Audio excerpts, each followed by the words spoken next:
दुनिया जहान से आगे सोना, दुनिया जहान से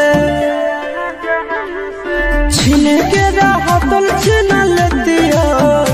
दुनिया जहान से आगे सोना, दुनिया जहान से जोड़ी है बनावल भगवान के, दुश्मन है इंसान के आगे सोना, दुश्मन है इंसान के।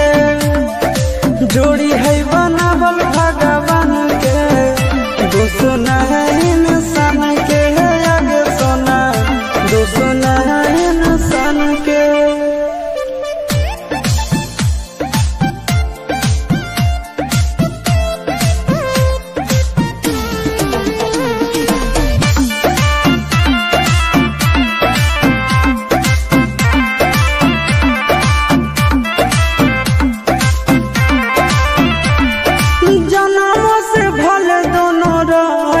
साथ में कहरम तो हाथ विधात के हाथ में, आगे जन्मों से भले दोनों रहेंगे साथ में, करम तो हाथ विधात के हाथ में।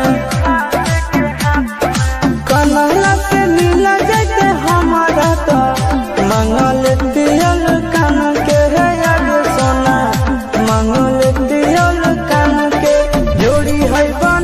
भगवान के, दुश्मन है इंसान के आगे सोना, दुश्मन है भगवान के।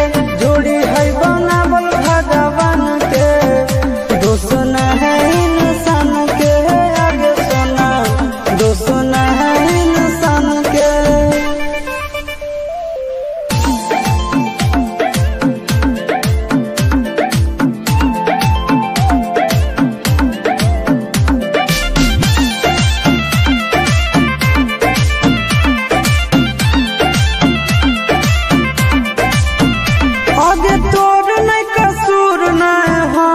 कसूर गे दोनों के कैला का ऊपर वाला दूर गे,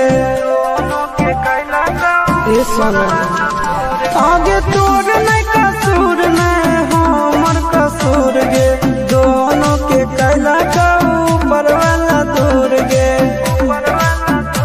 आगे अपनी सक छोड़ा के तो मिलोगे, चिंटू या न जान से आगे सोना, चिंटू या न जान से।